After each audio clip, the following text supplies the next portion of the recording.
काशवी की इज्जत परवार और उसकी चुप्पी के पीछे छुपा दर्द। विधान का पछतावा, लेकिन क्या माफ़ी काफ़ी है? वरुण ने सबके सामने कर ली शादी, वो भी किसी और से। 3 दिन बाद होने वाली शादी टूट गई, लेकिन सबसे बड़ा झटका तब लगा जब काशवी ने खुद सच स्वीकार किया। काशवी ने सबके सामने माना उसने ही ये प्लान बनाया था ताकि वरुण और आरोही एक हो सके। उसने अपने ऊपर इल्ज़ाम लिए, ताने सहे और खुद को सबकी नज़रों में गलत बना लिया। लेकिन क्या सच में सब कुछ इतना ही सीधा है? विधान को अब समझ आ रहा है, काशवी ने जो किया वो सिर्फ त्याग नहीं था, उसके पीछे कोई और वजह भी है। और अजीत जी ने मन ही मन ठान लिया, इस बार अपनी बेटी का प्यार अधूरा नहीं रहने देंगे। अजीत जी बहुत दोस्ताना था शेखावत, चौहान और राठौर के बीच। हम लोग दुनिया की नज़रों में भले ही 3 परिवार थे, पर हम यहाँ एक परिवार जैसे रहते थे। बहुत खुशहाल ज़िंदगी थी हमारी। एक दिन मुझे तुम्हारे चाचा ने बताया कि वो वीना को पसंद करता है। तुम्हारे दादाजी और मैं बहुत खुश हुए। वीना एक बहुत अच्छी लड़की थी। हम रिश्ता लेकर उन लोगों के घर गए तो वीना ने शादी करने से इनकार कर दिया। बताया कि वो किसी विनाम नाम के लड़के से प्यार करती है, पर विकास जैसे उसके पीछे पागल हो गया था।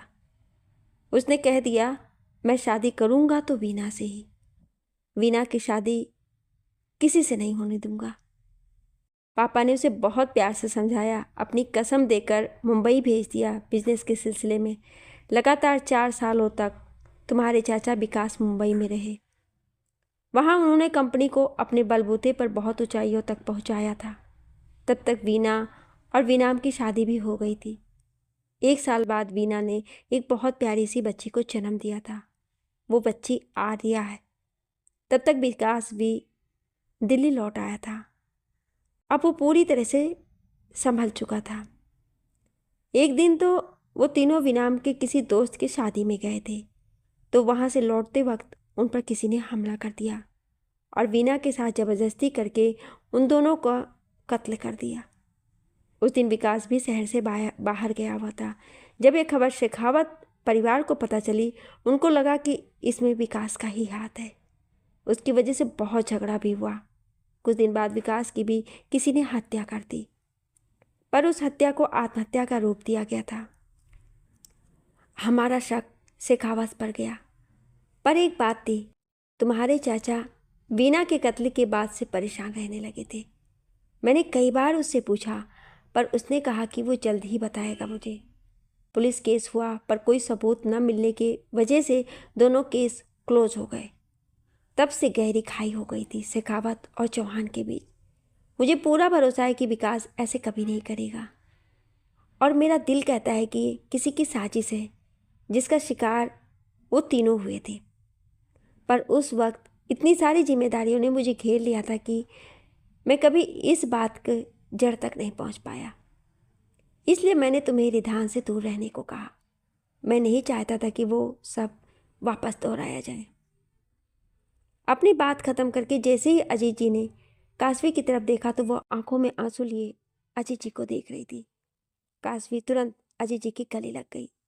दोनों बाप बेटी की आंखों से आंसू रुकने का नाम ही नहीं ले रहे थे। थोड़ी देर बाद दोनों अलग हुए।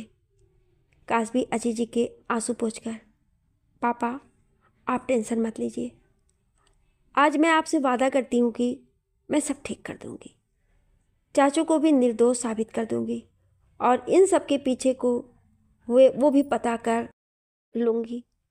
जल्द ही सब पहले जैसा हो जाएगा। अजीत जी काशवी के सर पर हाथ रखकर, नहीं बेटा, कोई ज़रूरत नहीं है। मैंने जैसे विकास को खोया वैसे तुम्हें नहीं खो सकता। काशवी, ठीक है पापा, आप जैसा चाहोगे वैसा ही होगा। मैं चलती हूँ पापा, नीचे बहुत काम है। अजीत जी, ठीक है बेटा। काशवी मन में, सॉरी पापा, मैंने झूठ कहा, मुझे माफ़ कर दीजिए। मैं सच्चाई सबके सामने लाकर ही रहूँगी। ये बात हमारी इज्जत की है। इस साजिश ने 3 बेगुनाह लोगों की जान ली है। शायद यही वजह है जो आर्या दी चौहानों से इतनी नफरत करती है। काशवी ने फटाफट फ़ोन करके आरो और विहान को बुलाया और उन्हें सारी बातें बता दी। अपनी बात खत्म करने के बाद कासवी ने विहान के हाथ पर हाथ रखा। कासवी, बीहू, इस बात का असर हमारी दोस्ती पर तो नहीं पड़ेगा ना? विहान नम आंखों से हंसते हुए, पागल है क्या? हमारी दोस्ती पर इस बात का कोई फर्क नहीं पड़ेगा। आरो, अब हमें क्या करना है?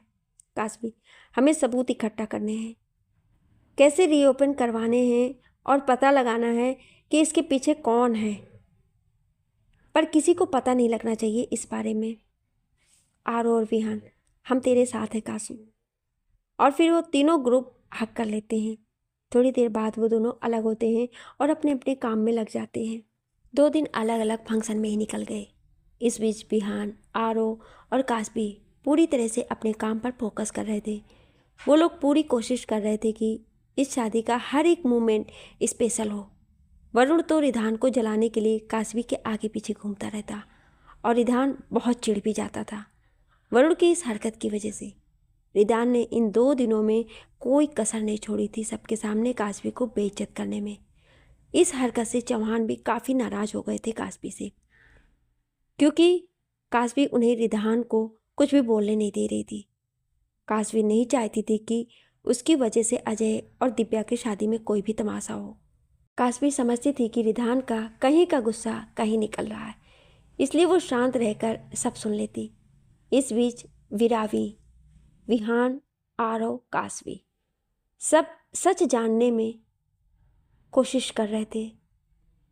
रिधान ने आर्या से प्रॉमिस कर लिया था कि वो कुछ भी गलत नहीं करेगी अपना बदला लेने के लिए, और वो खुद सच्चाई सामने लाएगी, क्योंकि रिधान को विशाल पर बिल्कुल भरोसा नहीं था।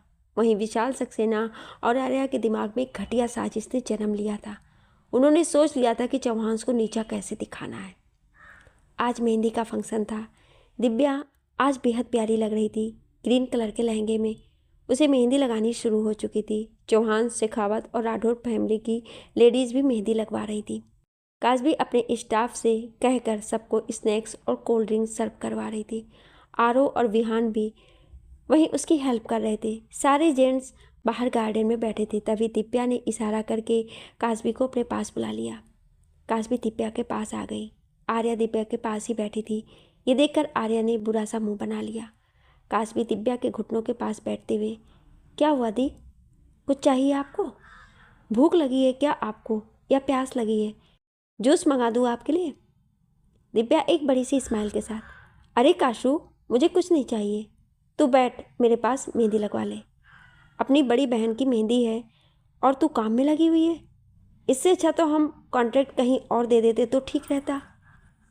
कासवी दिव्या के गाल को छूकर, दी, ऐसे कैसे किसी और को दे देते कॉन्ट्रैक्ट, हम लोगों के होते हुए? दी, बस एक बार फिर से सारी अरेंजमेंट चेक कर लूँ, फिर मेरा सारा वक्त आपका। दिव्या, पक्का ना? कासवी, पक्का। आर्या के बर्दाश्त नहीं हो रहा था दिव्या का कासू को इम्पोर्टेंस देना। उसने कुछ सोचा और एक शैतान सी स्माइल देकर वहाँ से उठकर चली गई। काशू, दी, आज आप बहुत प्यारे लग रहे हो, भैया को तो बुरा हाल होगा। दिव्या, अच्छा बेटा, मजाक उड़ाया जा रहा है अपनी दी का? कासवी हंसते हुए, हाँ फिर आखिर 2 रिश्ते हैं आपके साथ, एक बहन और अब कल के बाद भाभी।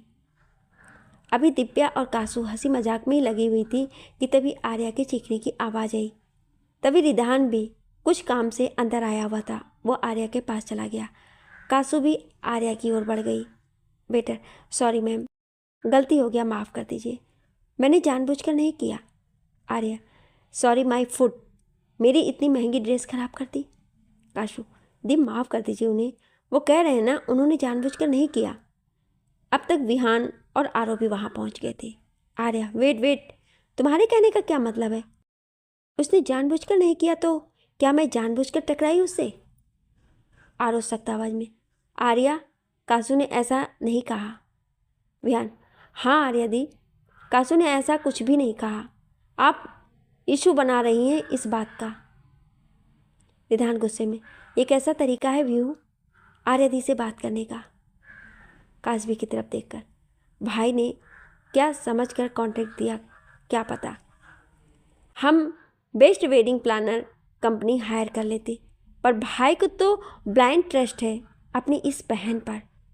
उसकी ये बात सुन काशवी की आंखों में आंसू आ गए, पर उसने खुद को किसी तरह संभाल लिया। दिव्या अपनी मेहंदी छोड़कर उठ ही रही थी कि काशवी ने उसे इशारा करके मना कर दिया। शेखावत और चौहान फैमिली की लेडीज़ ने भी बच्चों के मामले में इंटरफेयर करना सही नहीं समझा। आर्या तंज कसते हुए, जीजू को पता नहीं ना, रिधु के कुछ लोगों के खून में सिर्फ भरोसा तोड़ना ही होता है। काशवी हाथ जोड़कर सर झुकाकर खड़ी हो गई। विहान और आरो ने भी वैसे ही किया। काशवी नम आंखों से सर झुकाकर, माफ़ कर दीजिए, शाम भैया को आर्या दी, आगे से आपको शिकायत का मौका नहीं मिलेगा। आर्या ने एक एविल स्माइल दी। ठीक है, पर आगे से ध्यान रखना। इतना कहकर आर्या वॉशरूम की तरफ बढ़ गई। रिधान भी वहाँ से चला गया। काशवी ने लंबी सांस ली और खुद को रिलैक्स करने लगी। श्याम, बेटर, दीदी माफ़ कर दीजिए, हमारी वजह से आपको इतना सुनना पड़ा। काशवी, श्याम भैया प्लीज़ माफ़ी मत मांगिए, हो जाता है कभी कभी गलती। आप जाइए और बाकी सबको नाश्ता और कोल्ड ड्रिंक्स दीजिए। श्याम वहाँ से चला गया। काशवी, मैं माफ़ी मांग रही थी ना, तुम लोगों को क्या ज़रूरत थी हाथ जोड़ने की? आरो, ज़रूरत तो तुम्हें भी नहीं थी हाथ जोड़ने की, तुमने क्यों जोड़े? विहान, हाँ तुम्हें भी अच्छी तरह पता है काशू, वो लोग बस तुम्हें परेशान करने के लिए ये सब कर रहे हैं। काशवी, पता है मुझे सब, पर मैं दिव्या दी का स्पेशल डे खराब नहीं करना चाहती थी। वो क्यों हमारी गलत फहमियों के लिए भुगते, और माफ़ी मांगने से कोई छोटा थोड़ी ना हो जाता है।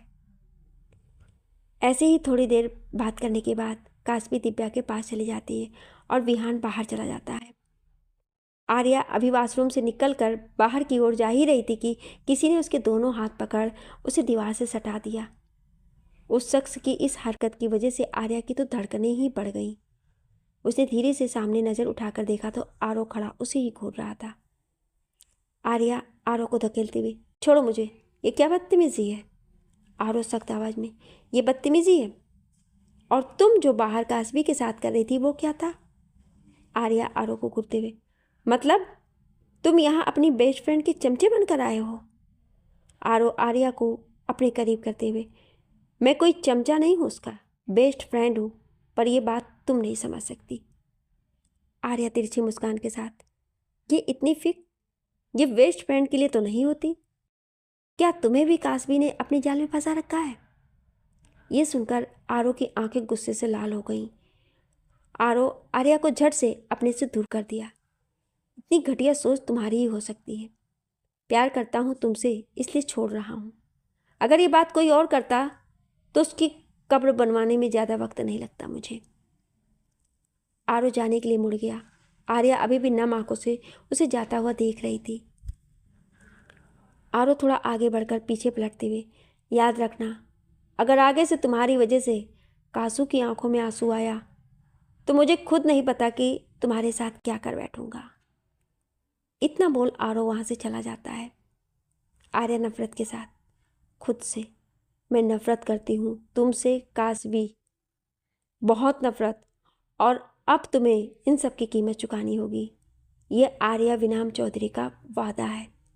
आर्या भी अपनी आंसू पोंछ हॉल में पहुंच जाती है। आज शादी थी अजय और दिव्या की। शादी की सारी रस्में अच्छे से हो गई थी। दिव्या और अजय के चेहरे पर खुशी साफ झलक रही थी। शादी की रस्मों के बाद अजय और दिव्या ने सभी बड़ों का आशीर्वाद लिया। रंजीत जी और रजनी जी की आंखों में नमी के साथ साथ होठों पर मुस्कुराहट भी थी। विदाई होने तक सुबह हो चुकी थी। काशवी आज काफ़ी थक चुकी थी। विदाई होने के बाद वो सीधा अपने कमरे में आई और चेंज करके सो गई।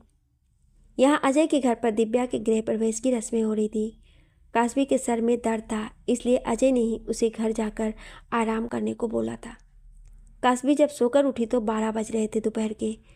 काशवी फ्रेश हुई और नीचे आ गई। नीचे सब हॉल में बैठे थे। काशवी नीचे आ गई और सबके साथ बैठ गई। सरला जी, उतर गई थकान हमारी लाडो की? काशू, जी दादी उतर गई। अशोक जी, आज आपके लिए एक सरप्राइज़ है काशू बेटा। काशू खुश होते हुए, कैसा सरप्राइज़ दादू, बताइए ना। अजय जी, अब पापा अगर सरप्राइज़ बता देंगे कासू तो वो सरप्राइज़ कैसा? कासू, पापा अगर दादू बताएंगे नहीं तो मेरे पेट में दर्द होने लगेगा। हर्षा, अरे लाडो थोड़ा सब्र रखिए। हिमांशी, हाँ जब वो आपको सरप्राइज मालूम होगा ना तो आपका दिल गार्डन गार्डन हो जाएगा। हिमांशु, हाँ जाओ लाडो जल्दी से जाकर रेडी हो जाओ। काशू, आप लोग ना मेरे सब्र का इम्तहान ले रहे हो। और भाई रेडी होकर कहाँ जाना है? हर्षल, अरे बेटू आज दिव्या की पहली रसोई है तो सब लंच के लिए वहीं इनवाइटेड है। वीना जी, जाइए जल्दी काशू रेडी हो जाइए, फिर हम सब चलते हैं। काशू अपने कमरे में जाकर रेडी होने चली गई। बाकी सब भी रेडी होने चले गए। राठौर मेंशन सब हॉल में जमा थे। शेखावत, चौहान और राठौर। वरुण की फैमिली भी आई हुई थी क्योंकि वो राठौर के फैमिली के फ्रेंड्स थे। काशवी जैसे ही आई उसने वरुण के मम्मी पापा के पैर छू लिए और जाकर वरुण के बाजू में खड़ी हो जाती है। काशवी के राइट साइड वरुण खड़ा था और लेफ्ट साइड विहान और आरव। ये सब देखकर रिधान को बहुत गुस्सा आता है पर काशवी उसे पूरी तरह इग्नोर कर रही थी। तभी पंडित जी आ गए। विहान, ये पंडित जी क्यों आए हैं? राजेश जी, वो थोड़ी देर में पता चल जाएगा व्यू। पंडित जी आकर बैठ गए और बोले, कुंडलियाँ बताइए बच्चों की। काशू आरव के कान में, आप किसका बैंड बजा रहे हैं? आरव, ये जरूर कुछ बड़ा शौक देने वाले हैं। व्यू, मुझे भी कुछ बड़ा ही झोल लग रहा है। पंडित जी, 4 दिन बाद शुभ मुहूर्त है, उसके बाद 6 महीने तक कोई शुभ मुहूर्त नहीं है। सीना जी, वरुण की मम्मी, ये तो बहुत अच्छी बात है, हम जल्द से जल्द काशू को अपने घर लाना चाहते हैं। प्रदीप जी, वरुण के पापा, आप लोगों को कोई एतराज़ ना हो तो 4 दिन बाद का मुहूर्त सही रहेगा। ये सुनकर तो काशू बस बेहोश होने को थी। बिहू और आरो तो मुंह फाड़े सबकी तरफ देख रहे थे। दिव्या और अजय को तो जैसे सदमा ही लग गया था। रिधान को वहाँ बैठना मुश्किल हो गया था। अशोक जी, क्या कहते हैं विजय भाई साहब, कब की डेट रखनी चाहिए? विजय जी, 4 दिन बाद की सही है अशोक, शुभ काम में देरी करके क्या फ़ायदा। अशोक जी, तो तय रहा 4 दिन का मुहूर्त, उस दिन हमारी लाडो की शादी होगी। सब एक दूसरे को बधाई देने लगे। काशवी को तो होश ही नहीं था, बिल्कुल वो बस वहाँ खड़ी थी, वहाँ होकर भी नहीं थी। शेखावत के चेहरे पर भी मुस्कान थी। उनकी कितनी भी दुश्मनी क्यों ना हो पर काशवी ने कभी उनका अनादर नहीं किया था। वो हमेशा सबको सम्मान देती थी। बिमला जी, रीना बहू जाओ सबका मुंह मीठा करवाओ भाई, आखिर आज हमारी काशू की शादी की डेट जो फाइनल हो गई है। रीना जी मिठाई लाकर सबका मुंह मीठा करवाने लगी। तभी वरुण सबके सामने जाकर काशवी के गले लग गया।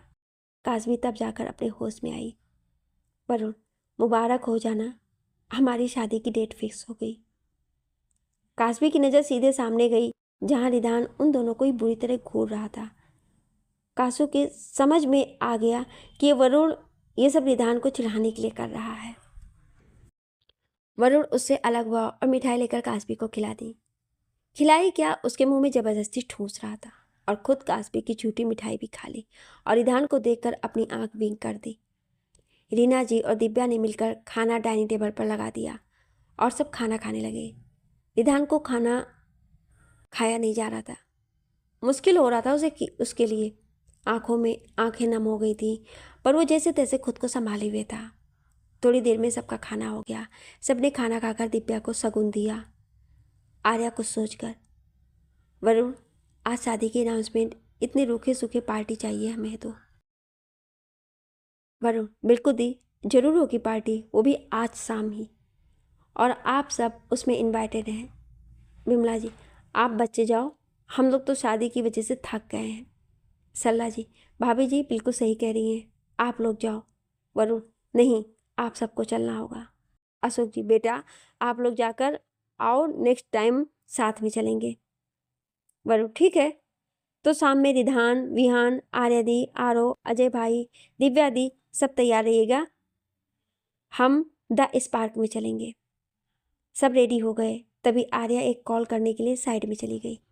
आर्या फ़ोन पर, विशाल अंकल, मैंने हमारे प्लान की शुरुआत कर दी है। आज रात वो होगा जो किसी ने सोचा नहीं होगा।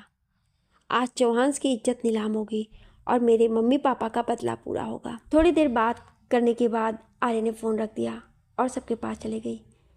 तभी कोई पिलर के पीछे से निकल कर आया जिसने सारी बातें सुन ली थी। सब द स्पार्क जाने के लिए निकल चुके थे। रिदान का कोई मन नहीं था, फिर भी वो चला गया क्योंकि उसे काशवी को दिखाना था कि उसे कोई फ़र्क नहीं पड़ता है काशवी की शादी से। दिव्या, अजय, आर्या एक कार में, रिदान एक कार में, वरुण, काशवी, आरो, विहान एक कार में, हर्षल, हर्षा, हिमांशु, हिमांशी एक कार में थी। कार द स्पार्क की ओर चल पड़ी थी। ये एक 7 स्टार होटल था जिसमें क्लब भी था। ये फेवरेट होटल था काशवी का। सब द स्पार्क पहुंच गए और गाड़ियां पार्किंग में लगाकर अंदर होटल में चले गए। वरुण भी कार पार्क कर आया। तब तक काशवी भी वहीं खड़ी थी। रिदान भी तब तक वहां आ गया। वरुण ने रिदान को देखा और काशवी के कंधे पर अपना हाथ रख दिया। वरुण बड़ी सी स्माइल के साथ, चले जाना? काशवी हल्का सा मुस्कुराकर, हाँ चलो। उन दोनों ने जाने के लिए अपने कदम ही बढ़ाए थे कि पीछे से रिदान की एक जोरदार आवाज़ आई, रिदान रुको। रिदान की इतनी गुस्से भरी आवाज़ सुनकर तो काशवी के पसीने छूट गए, पर वरुण ने कसकर उसका हाथ पकड़ लिया तो काशवी थोड़ा रिलैक्स हुई। रिदान आकर उन दोनों के सामने आकर खड़ा हो गया। काशवी ने रिदान को एक नज़र देखा और अपनी नज़रें फेर ली। रिदान सख्त आवाज़ में, हाथ छोड़ उसका। वरुण बेशर्मी से मुस्कुराकर काशवी की कमर पे हाथ डालते हुए, नहीं छोड़ूंगा, बीबी है मेरी होने वाली, हक है मेरा, हाथ ही क्या पकड़ना, मैं तो। वरुण अपनी बात पूरी भी नहीं कर पाया था कि रिधा ने एक मुक्का वरुण के मुंह पे जड़ दिया। वरुण काशवी से दूर होकर एक साइड झुक गया था, पर जल्द ही उसने खुद को संभाल लिया और सीधा होकर खड़ा हो गया। रिधान तिरछा मुस्कुराकर काशवी की तरफ देखते हुए, तुमने इसे चुना है मुझे छोड़कर, पर यह तुम्हारा वुड बी हस्बैंड मेरे सामने टिक भी नहीं पा रहा है। काशवी रिधान की आंखों में आंखें डालकर, हद में रहिए अपनी। वरुण पर हाथ कैसे उठाया आपने? समझते क्या हैं आप खुद को? उसका हक है, वो जितना चाहे पास आ सकता है मेरे। आफ्टर ऑल होने वाला पति है मेरा। रिधान चिल्लाकर काशवी का चेहरा अपने हाथ में कसकर पकड़ते हुए, नहीं आ सकता वो करीब तुम्हारे, समझी तुम? आज तो सिर्फ मुंह में से खून निकला है, अगर अगली बार ये करीब आया तो तुम्हारे तो जान से जाएगा। इतने में वरुण बीच में आया। उसने जोर से वरुण को धक्का दे दिया। दूर रह कासू से। हिम्मत कैसी हुई तुझे उसे हर्ट करने की? प्यार करता है ना तू उससे, तो कैसे तकलीफ पहुंचा सकता है उसे? अच्छा है उसने तुझे छोड़ दिया। ये सब सुनकर तो रिधान पागल ही हो गया। उसका गुस्सा पूरी तरह से उस पर ही हावी हो चुका था। नहीं करता मैं इससे प्यार। पागल था मैं तब जो इतनी घटिया लड़की से प्यार हो गया था, जो किसी के भी प्यार के लायक नहीं है। प्यार क्या, ये तो नफरत की भी लायक नहीं है। पर ये भी क्या करे, खानदानी असर है ना। काशवी से अब और नहीं सुना गया। उसने एक जोरदार थप्पड़ रिधान को लगा दिया। रिधान को तो समझ ही नहीं आया कि क्या हुआ है। वो बस एक गाल पर हाथ रखकर काशवी को देखे जा रहा था। वरुण ने भी उनके बीच में बोलना सही नहीं समझा। काशवी, मेरे परिवार के बारे में एक लफ्ज़ और नहीं। आपकी बकवास इतने दिन से सुन रही हूँ, उसका ये मतलब बिल्कुल नहीं है कि आप मुझे कुछ भी बोलेंगे। मुझे लगता था कि आप गलतफहमियों की वजह से गलत समझ रहे हैं मुझे, पर विश्वास नाम की भी कोई चीज़ होती है ना, जो रिश्तों को बांध कर रखती है, पर हमारे बीच वो है ही नहीं। आज आपने क्या क्या बोला है याद रखिएगा, क्योंकि बहुत जल्द आपको इस पर पछताना पड़ने वाला है। आप भी यही हो, मैं भी यही हूँ, पर आज आपने सारे रास्ते हमारे एक होने के बंद कर दिए हैं। इतना बोलकर वो वरुण का हाथ पकड़कर वहाँ से उसे लेकर चली गई। रिधान वहीं घुटनों के बल जमीन पर बैठ गया। रिधान खुद से, यह आज क्या कर दिया मैंने?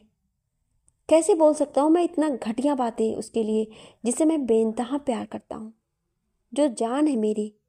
कैसे उसके कैरेक्टर पर सवाल उठा सकता हूँ मैं? सही तो कहा उसने, वरुण से शादी होने वाली है उसकी, तो जाहिर बात है हक है उसका काशवी पर। और उसने ऐसा क्यों कहा कि आज आपने सारे रास्ते हमारे एक होने के बंद कर दिए?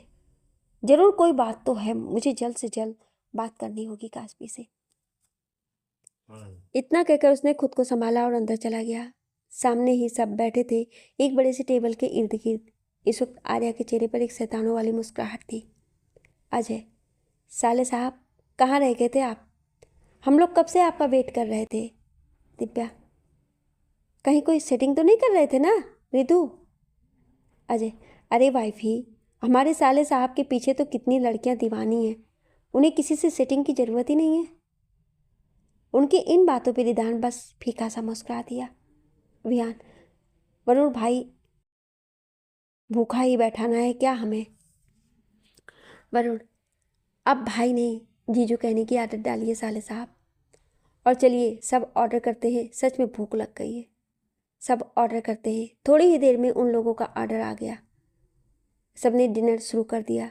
तभी आर्या ने सभी की नज़रों से बचकर एक वेटर को कुछ इशारा किया। उस वेटर ने हाँ में सर हिला दिया। थोड़ी ही देर में वो वेटर उन लोगों की टेबल के बाजू में से निकल गया और उसने जानबूझकर सूप कास्बी की ड्रेस पे गिरा दिया। सब खाना खाते खाते रुक गए। वेटर डरने की एक्टिंग करके, सॉरी मैडम, माफ़ कर दीजिए, मुझसे गलती हो गया। कास्बी हाथ में टिश्यू लेकर, अरे भैया कोई बात नहीं, आप जाइए। वो वेटर वहाँ से चला गया। कास्बी अपनी जगह से उठकर खड़ी हो गई। कास्बी, आप लोग कंटिन्यू कीजिए, मैं इतना साफ करके आती हूँ, मुझे थोड़ा वक्त लग जाएगा ये साफ करने में। इतना बोल कास्बी वहाँ से चली गई। कास्बी वॉशरूम में आई थी कि किसी ने पीछे से आकर उसके मुंह पर क्लोरोफार्म का रुमाल रख दिया। कास्बी तुरंत बेहोश होकर उस शख्स की बाहों में झूल गई। यहाँ आर्या एक ज़रूरी कॉल कर बोलकर साइड में आ गई और विशाल को कॉल लगा दिया।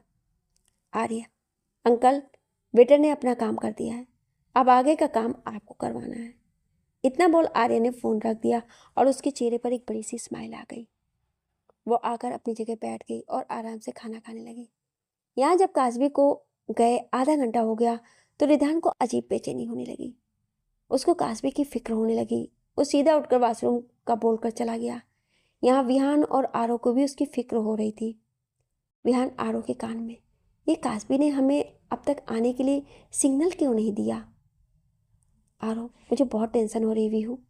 विहान, कहीं कासू की स्मार्ट वॉच कहीं गिर तो नहीं गई ना? विहान का इतना ही बोलना था कि आरो सीधा उठकर खड़ा हुआ और भागते हुए चला गया। विहान भी उसके पीछे पीछे जल्दी जल्दी चला गया। ये सब बाकियों ने देखा तो वो लोग भी उनके पीछे जल्दी जल्दी निकल गए। आर्या को तो अब बहुत घबराहट हो रही थी। वो भी भागते हुए उन लोगों के पीछे चली गई। वो लोग होटल के कमरों की तरफ चले गए। उन कमरों में से एक कमरे से बहुत तेज तेज आवाज़ें आ रही थी। सब उस कमरे की ओर बढ़ गए। देखा तो वहाँ दरवाजे के सामने एक कैमरा टूटकर पड़ा था और सामने देखा तो सब सुन्न रह गए। रिदान 3 लड़कों को बुरी तरह पीट रहा था। कास्बी एक जगह डरकर सिमटी हुई बैठी थी। उसके कपड़े जगह जगह से फट गए थे। माथे से खून बह रहा था। हाथ पर उंगलियों के नाखूनों के निशान थे। सब जल्द से जल्द कास्बी की तरफ भागे। अजय ने कास्बी को उठाकर उसे अपने ब्लेजर पहना दिया और कसकर उसको अपने सीने से लगा लिया। दिव्या की भी आंखों से आंसू बह रहे थे। वो कास्बी को सरसला रही थी। कास्बी अजय के गले लगकर पुट पुट कर रोने लगी। आर्या तो ये सब देखकर हैरान रह गई। कास्बी की इतनी बुरी हालत कर देंगे विशाल के लोग, उसको बिल्कुल भी अंदाजा नहीं था। उनका प्लान बस इतना था कि कास्बी की बस कुछ बेहोशी की हालत में इंटीमेट तस्वीर लेंगे लड़कों के साथ और उसे सोशल मीडिया पर अपलोड कर देंगे, जिससे चौहान की बदनामी होगी और उनकी बेटी की इज्जत पर आँच आएगी। पर यहाँ कास्बी को देखकर साफ पता चल रहा था कि उस पर अटेम्प्ट टू रेप हुआ है। विहान और आरो की आंखें गुस्से से लाल हो गई थी। वो भी भूखे शेरों की तरह उन लड़कों पर टूट पड़े और उन्हें मारने लगे। थोड़ी देर बाद वो लोग अधमरी हालत में पहुंच चुके थे। अजय चिल्लाकर, रुक जाओ, बस हुआ, इन लोगों को अब पुलिस के हवाले करना चाहिए। आरो, नहीं भाई, इन्हें आज मरना होगा। हाथ कैसे लगाया इन्होंने कासू को? अजय, इन्हें सजा पुलिस देगी। विहान, नहीं जीजू, आज सबका हिसाब होगा।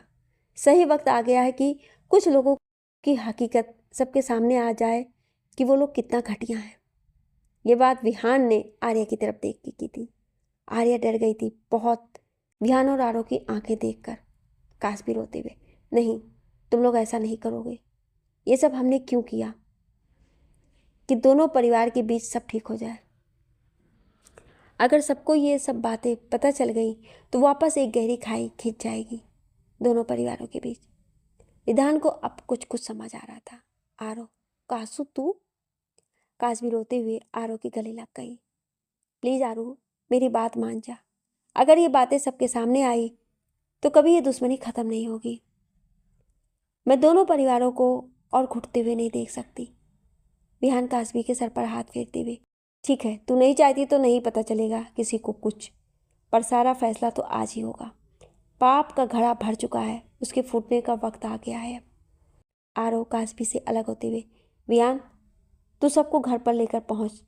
मैं और वरुण इन सबको लेकर आए। उस सक्सेना का वक्त आ गया है अब। अजय सख्त आवाज में, हमें भी कोई कुछ बताएगा? वैसे रिधान, तुम यहाँ कैसे? और कासवी यहाँ कैसे आई?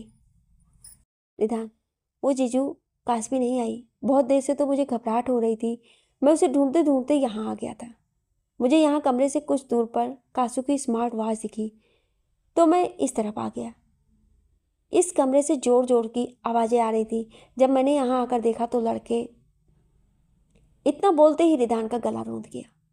विहान, जीजू घर चलिए, आज सबको सब कुछ पता चलेगा। विहान सबको लेकर घर की ओर निकल गया। कासवी पूरे रास्ते विहान के कंधे पर सर रखकर बैठी हुई थी। अजय दिव्या को तो कुछ समझ ही नहीं आ रहा था। आर्या की तो हालत खराब हो चुकी थी बिल्कुल। थोड़ी देर में गाड़ियां अंदर गार्डन में आ गई। सब राठौर मेंशन की ओर चले गए क्योंकि विहान ने शेखावत चौहान को राठौर मेंशन में आने के लिए कहा था। कासवी पहले घर गई। उसने खुद को सही किया, फिर वो राठौर मेंशन की तरफ बढ़ गई। सब राठौर मेंशन के हॉल में जमा थे। आर्या का डर के मारे बुरा हाल था। सभी टेंशन में बैठे थे। तभी कासवी वहाँ आ गई। कासवी आकर वहाँ बैठी ही थी कि तभी आरव और वरुण वहाँ विशाल सक्सेना को लेकर आ गए। विशाल सक्सेना को देखकर ही बताया जा सकता था कि उसे कितना पीटा गया है। उसकी बेटी का पूरा चेहरा गुस्से से तमतमाया हुआ था। आरव ने विशाल सक्सेना को एक जोर का झटका देकर छोड़ा तो वहीं फर्श पर गिर गया। विनायक शेखावत, ये क्या बदतमीजी है आरव? विहान, दादाजी आप लोग बस थोड़ी देर और रुकिए, आपको सब पता चलेगा। मिशा, तुम लोग समझते क्या हो खुद को? मेरे पापा पर हाथ कैसे उठाया? आरव, एक बार और हाथ उठाकर दिखाऊं कैसे उठाया? मिशा, यू? विहान उसकी बात बीच में काटते हुए, ओ मैडम मडोना, आप शायद भूल रही हैं। आप हमारे घर में खड़ी हैं तो आवाज़ नीचे, समझी? तभी आरव का फ़ोन बजने लगा। उसने कुछ बातें करके फ़ोन रखा। तभी दो लोग अंदर आए। उसमें से एक आदमी की उम्र 65 थी और उनके साथ एक लड़की थी जो कासू की ही उम्र की थी, और एक लड़का जो रिधान की उम्र का था। वो दिखने में काफ़ी हैंडसम था। अशोक चौहान, मैं गलत नहीं हूँ तो ये दिनेश सहगल है ना? कासवी अब तक खुद को प्रिपेयर कर चुकी थी। वो आगे आई, जी दादाजी।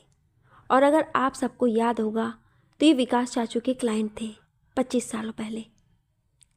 रंजीत शेखावत, उस मक्कार का नाम निकालने की ज़रूरत नहीं है। अजीत चौहान, जबान संभाल कर रंजीत, भाई था वो मेरा, मैं कोई गलत बात नहीं सुनूंगा। निर्मला जी, तुम्हें सुनना पड़ेगा अजीत, तुम्हारे भाई ने दरिंदगी की सारी हदें पार कर दी थी।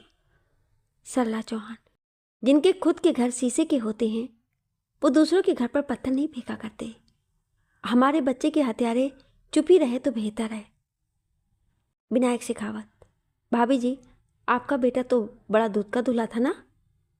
अशोक चौहान, अब खुद पर बात आई तो कैसे तिलमिला उठे। काशवी, आप लोग सब चुप हो जाइए प्लीज़। आप लोग कैसे एक दूसरे पर इल्ज़ाम लगा सकते हैं? अशोक जी, जिस बात के बारे में आपको कोई जानकारी नहीं है उसके बारे में बात मत करिए काशू। विहान, पूरी बात तो आप लोग को पता नहीं है। आप 25 सालों से झूठ में जीते आ रहे हैं। विजय जी, क्या मतलब है तुम्हारा विहू? विहान, दादाजी विकास चाचू निर्दोष हैं। वीरेंद्र चिल्लाकर, चुप रहो बिहू। विहान, आज आप सबको सुनना ही पड़ेगा पापा। विजय जी सख्त आवाज में, सब सुन लो एक बार, बच्चे क्या कहना चाहते हैं। काशवी, आप सब लोगों को आधी ही सच्चाई पता है, और ये सब जाल किसी और ने नहीं, इस विशाल सक्सेना ने बिछाया। ये बात सुनकर सब हैरानी से विशाल की तरफ देखने लगे, पर विशाल भी कहाँ पीछे रहने वाला था।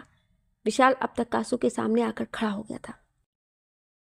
विशाल, ए लड़की, मतलब तू तेरे चाचा की गुनाहों की टोकरी मेरे सर पर रख रही है? क्या सबूत है तेरे पास कि तेरे चाचा बेगुनाह थे? काशवी ने दिनेश जी की तरफ उंगली करके कहा, ये हैं सबूत। चाची उस दिन इन्हीं से मिलने गई थी जिस दिन वीना बुआ और विनाम फूफा जी का एक्सीडेंट हुआ था। यह सुनकर विशाल के चेहरे का रंग ही उड़ गया। फिर भी वो बोला, हम कैसे भरोसा करें तुम पर? क्या पता तुम इन्हें पैसे खिला कर लाई हो मेरे खिलाफ बोलने के लिए। काशू दिनेश जी से, अंकल क्या आप वो फोटो दिखा सकते हैं? दिनेश जी उसे एक फ़ोटो देते हैं। ये फ़ोटो उस दिन की है जिस दिन चाचू इनसे मिलने गए थे बिजनेस डील के लिए।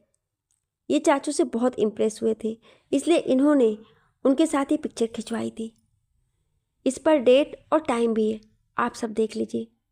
सब वो पिक्चर देखने लगते हैं। अब तो विशाल को पसीना आने लगा था। काशवी, ये विशाल सक्सेना, विकास चाचू और बीना बुआ एक ही कॉलेज में थे। इन्होंने वीना बुआ को प्रपोज किया था, पर वीना बुआ ने इनको पूरे कॉलेज के सामने थप्पड़ मारा था, तो इन्हें कॉलेज से सस्पेंड कर दिया गया था।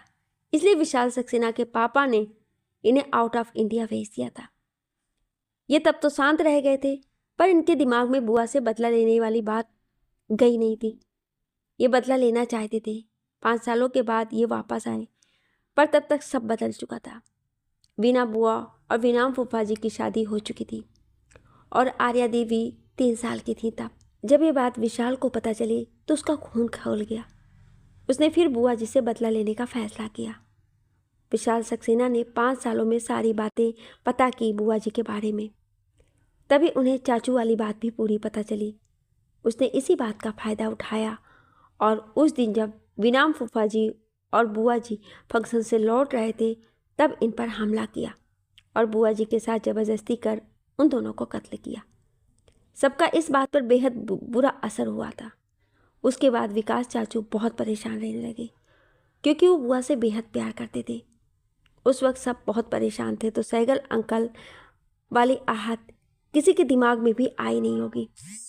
चाचू ने अपने तरीके से पता करने की कोशिश की और वो कामयाब भी हो गए थे। उन्होंने सबूत भी खोज लिए थे, पर इस घटिया आदमी को इस बात की भी खबर हो गई और इसने चाचू को मरवा दिया और सुसाइड बता दिया, जिससे सारा शक चाचू पर चला गया। दोनों ही केस में सबूत हाथ नहीं आए तो इन दोनों परिवार ने एक दूसरे को ही दोषी मान लिया और इनकी दुश्मनी आज तक चल रही है। काशवी ने अपनी सारी बातें ख़त्म की। वहाँ मौजूद हर एक शख्स के आंखों में आंसू थे। काशवी, ये कुछ सबूत है जो विराज सहगल, जो दिनेश अंकल के पोते और एक IPS ऑफिसर हैं, उन्होंने कैसे रीओपन कर ढूंढे हैं। आप सब लोग देख लीजिए। तभी विशाल सक्सेना भागने की कोशिश करता है तो रंजीत जी उसे पकड़कर मारने लगते हैं। वीरेंद्र जी भी उनका साथ देने लगते हैं। अजीत जी और राजेश राठौर उन्हें रोकने लगे। काशू, अंकल प्लीज़, आप लोग इस आदमी के गंदे खून से अपने हाथ खराब मत कीजिए। इन्हें सज़ा मिलेगी, इसे अपने हर किए की सज़ा भुगतनी होगी। रिधान एक टक कासू के चेहरे को देख रहा था। उसे खुद से नफरत महसूस होती है। उसने क्या क्या नहीं बोला कासू की, जिसे वो बेइंतहा प्यार करता है।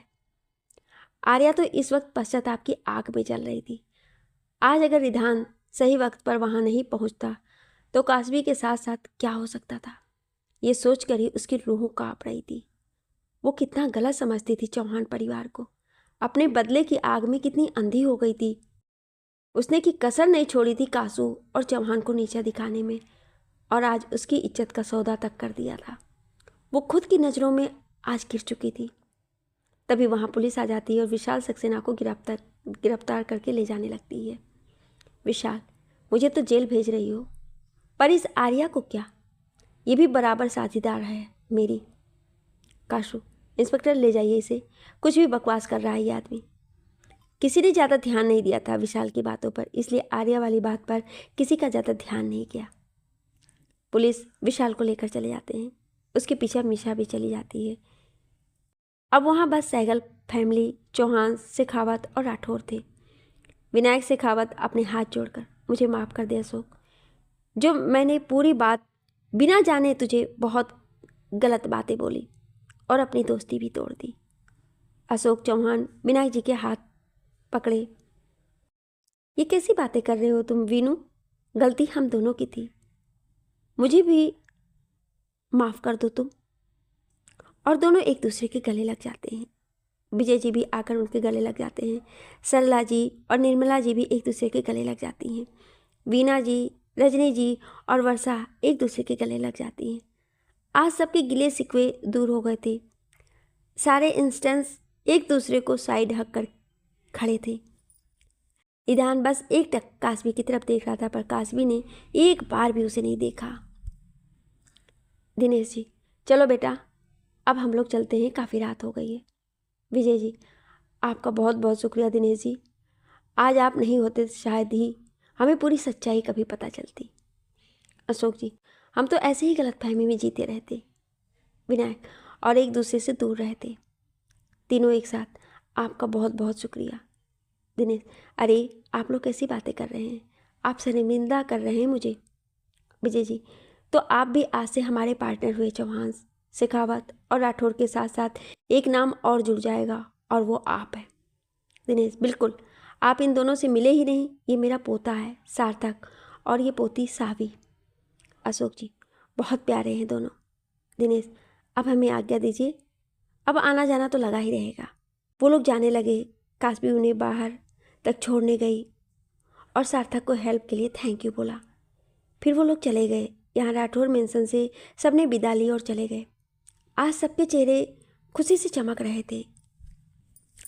काशवी अपने घर आई, वो बहुत परेशान हो चुकी थी। आज वो वॉशरूम में आई तो उसके सब्र का बांध टूट गया। वो ज़ोर ज़ोर से रोने लगी। हर लड़की के लिए उसकी इज्जत सब चीज़ों से बढ़कर होती है, और आज काशवी की उसी चीज़ पर वार हुआ था। उसने सबके सामने कितना ही खुद को मजबूत दिखाने की कोशिश क्यों ना की हो, अब वो बिखर गई थी। थोड़ी देर बाद वो कमरे से बाहर आई तो अपने सामने देखकर चौंक गई, क्योंकि उसके बेड पर रिधान बैठा हुआ था। काशवी, आप यहाँ? रिधान, क्यों? मैं यहाँ नहीं हो सकता। काशवी, मुझे नहीं लगता आपको यहाँ होना चाहिए। रिधान काशवी की तरफ बढ़ते हुए, और मुझे यहाँ क्यों नहीं होना चाहिए? काशवी रिधान को खुद से दूर धकेलते हुए, क्योंकि मैं किसी की होने वाली बीबी हूँ, इसलिए। रिधान काशवी का हाथ पकड़ते हुए, होने वाली हो ना, हुई तो नहीं हो अभी तक।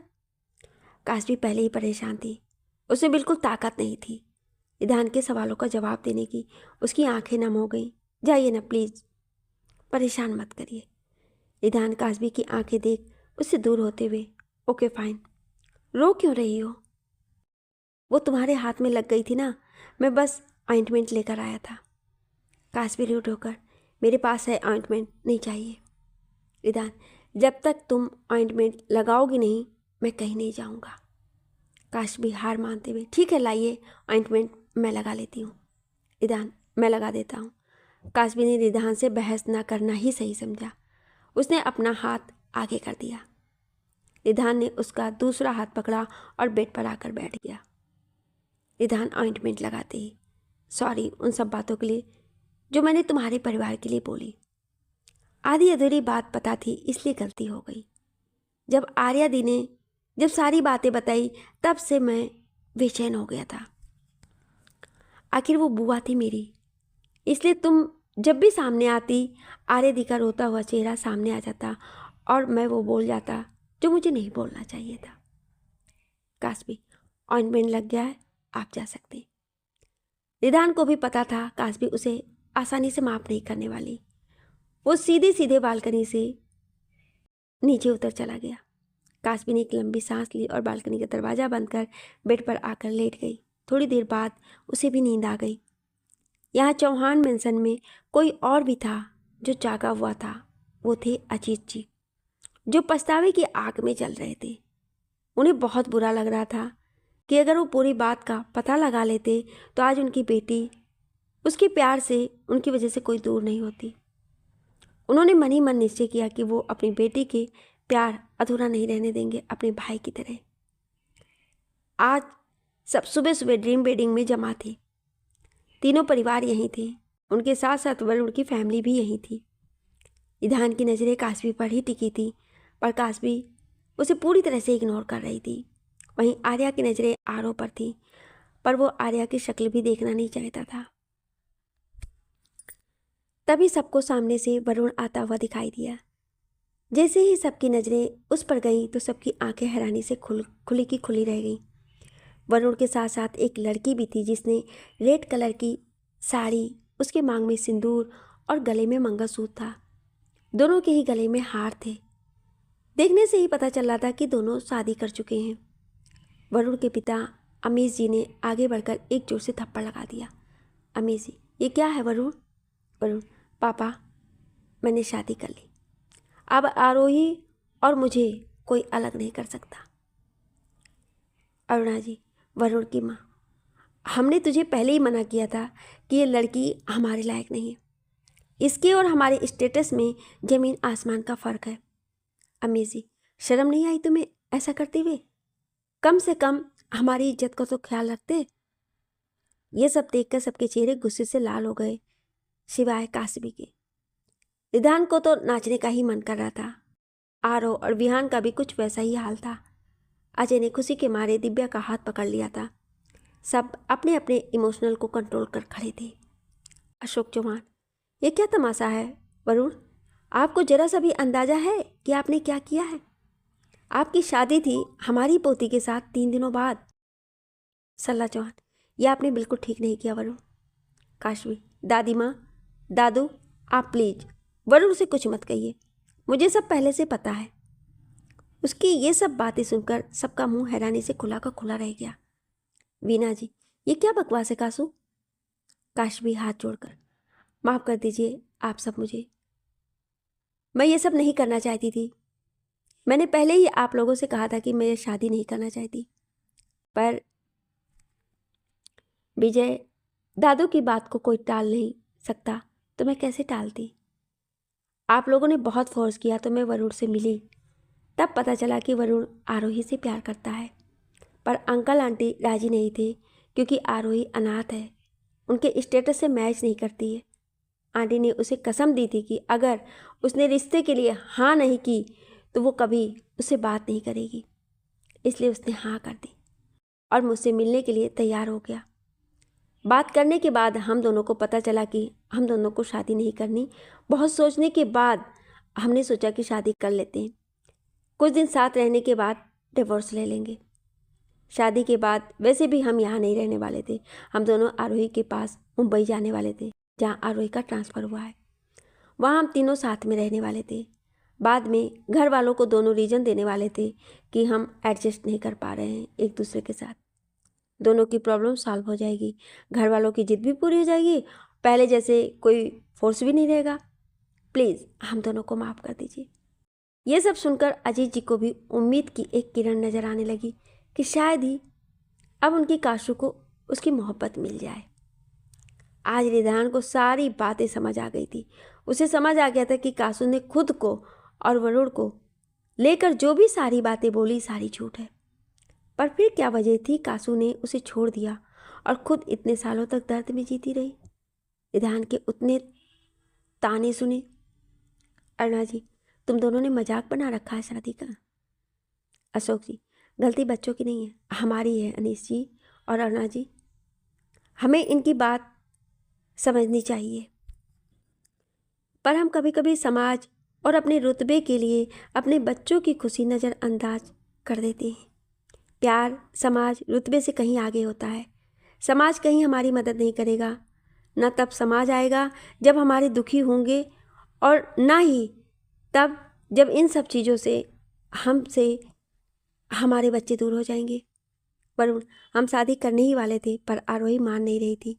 उसे लग रहा था कि काशू से शादी करने के बाद मेरा मन बदल गया और मैंने इससे शादी नहीं की। इसलिए आरोही को यकीन दिलाने के लिए मुझे आज ही उससे शादी करनी पड़ी। काशवी, दादू प्लीज़, आपकी कोई भी गलती नहीं है। आप लोगों को मेरी फ़िक्र है, इसलिए आप शादी के लिए कह रहे थे। अगर आपको वरुण के बारे में पता होता तो आप लोग कभी ऐसा नहीं कहते। अरुणा जी, जी चाचा जी, आपने सही कहा। हम अपनी झूठी शान शौकत में अपने बेटे की खुशियों को नज़रअंदाज करने वाले चले थे। बेटा, हमें माफ़ कर दो। अनीस जी, आप बिल्कुल सही कह रही हैं अरुणा। चलो बेटा, घर चलते हैं। चलो बहू, अपने घर। अरुणा जी और अनीस जी अशोक जी के सामने हाथ जोड़कर, प्लीज़ हमें माफ़ कर दीजिए। सरला जी, आप लोग ऐसे माफ़ी मत मांगिए। हमारे बच्चे खुश हैं, हमारे लिए वही बड़ी बात है। वरुण और आरोही अरुणा जी और अनीस जी के साथ चले गए। क्या काशवी ने सच में वरुण के लिए ये सब किया, या वो किसी बड़े राज को छुपा रही है? आखिर क्यों उसने खुद को रिधान से दूर किया?